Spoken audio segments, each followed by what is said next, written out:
Hey there drone fans, Rick here again from Drone Valley.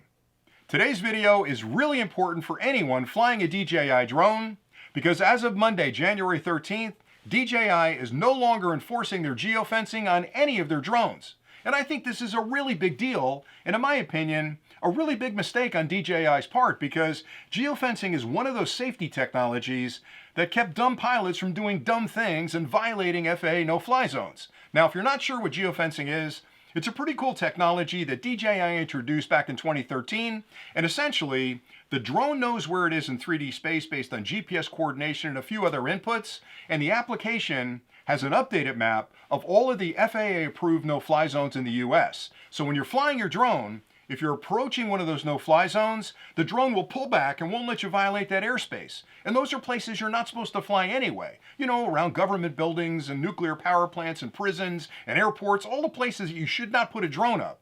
So having that digital cop up there in the sky kept me from violating that invisible barrier that maybe I didn't pay attention to. Maybe I'm flying a little bit and I'm getting excited and I bounce up against the barrier and I'm like, oh my gosh, there's a no-fly zone. Good thing I didn't enter there. Well, that's all gone now.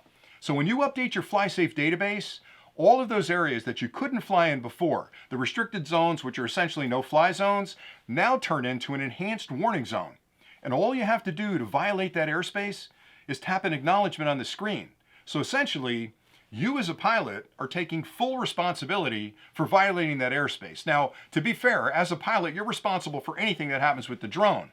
But this now puts the onus on you to know that you're entering a restricted airspace, and then you're going to suffer the consequences. And I said before, I like it. And I know it's a controversial opinion. There are a lot of people that don't like geofencing. They want to fly wherever they can fly.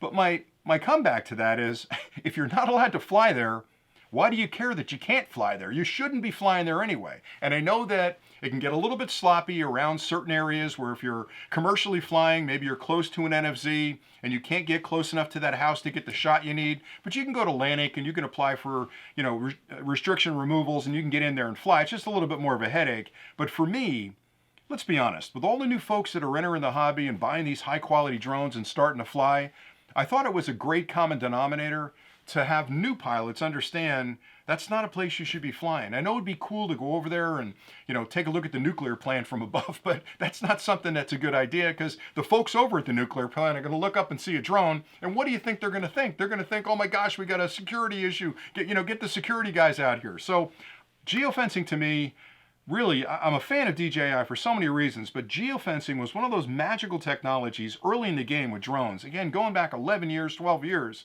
that to me really put them out in front of all the safety concerns. When I saw that geofencing, I thought, this is a company that wants to fly responsibly, wants to help pilots be responsible pilots, and kind of help us understand where those invisible barriers are up in the sky that you may not know you're crossing, because it's not like on the ground. I mean, if you're heading for a military facility, you would not crash your car through the front gate because you'd be met with a hail of bullets probably from the other side. Well, it's the same thing in the sky, except there's no fence up there. So if you're flying close to a military facility, where's that fine line between where it's free to fly and where you're going to have an F-15 come show up and take your drone out, right? So the geofencing was important, and it's gone. And I'm sure that DJI put a lot of time and treasure and software and all kinds of magical things to make these drones aware of that invisible barrier in the sky. That's gone now. So for the folks out there that didn't like the geofencing restrictions, probably a happy day on the 13th. Somebody like me that worries that a new flyer is going to violate airspace unbeknownst to them because they didn't do their homework or maybe they haven't flown enough to understand the rules and regs, and they're going to get in a whole lot of trouble. And then that's going to get on the news. And when it gets on the news, all my neighbors, all my friends, all my people that watch the channel are going to say, Rick, did you hear about the guy that flew the drone over the nuclear power plant? And I'm going to have to explain it. It's just going to lead, for me, it's going to lead to more regulation, more control, more worrisome, politicians getting involved and having opinions about what we should be doing with these beautiful flying robots. So for me, I don't know. It's done because they did it on the 13th, and they kind of did it in the background. Like there was no major announcement. Okay, they put a blog up and I got a link to it below where they kind of describe why they did it. I understand their reasons. I mean, if I was a corporation like DJI, I'd want to put that responsibility back on the pilot. And their argument is the remote ID makes it easier for people to track the drones. It makes pilots more responsible because we know that people can view our drones digitally. So they put all that work back on the pilot. But for me, I feel like if you've built the infrastructure, you've spent the money developing the software, you've got the technology in the drones, that really sets you apart from a responsibility perspective from all the other drone companies out there that are just producing drones and let people fly willy-nilly wherever they want, dropping drugs into prisons, landing on the White House lawn. I mean, that's possible now because the geofencing is turned off. And if you've got a large chunk of the business like DJI does, you're kind of in a position where you've got to be the responsible leader. You've got to say to the market, look, we think geofencing is a good idea. We're doing it. We think everybody should do it. So I'm really confused as to why they turned it off. I mean, for me, I think it's a big mistake. I really do. And I said that at the beginning of the clip. And I know I'm going to take a lot of grief from this because there's a lot of people out there that wave the flag and they want to fly where they want to fly. I get that. But responsible pilots would not fly in those areas anyway. I know the good pilots out there aren't going to violate the airspace.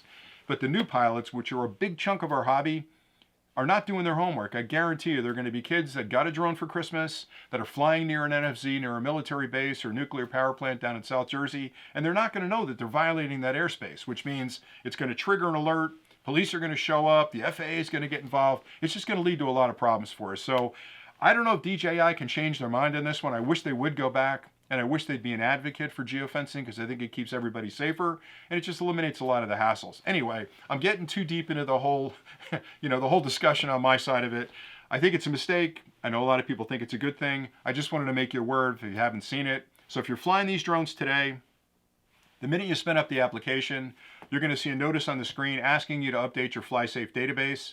If you click that and update the FlySafe database, geofencing's turned off from that point, and you're going to get a map of all the FAA approved NFZs and I think TFRs as well because it's an updated map. So you're going to have to make a decision yourself if it's safe to fly in that zone. And if you violate the TFR or you violate the NFZ, I'm going to say this as a responsible pilot. I hope somebody comes to talk to you because if you do that, just like that knucklehead did out in California during the wildfires, you're making this hobby less safe for all of us and the restrictions are going to start flowing in and we're going to find out that we can't fly anywhere except our backyards under 50 feet. And that's not something I want to have happen. I think these are amazing machines. They're incredibly intelligent, and I love flying, and I know most of you do. So let's all just be responsible, but that's it. So geofencing's done at DJI, and if I have any say about it, and I'm gonna talk to them, turn it back on. Turn it back on tomorrow. Retract that statement out there in the public eye. Anyway, that's it for today. So thanks a lot for all your support. I hope you guys aren't going to be too upset with me for taking this position, but I just wanted to make you aware of it. Anyway, that's it. So hope you guys are getting some airtime. And until next time, as always, happy flying.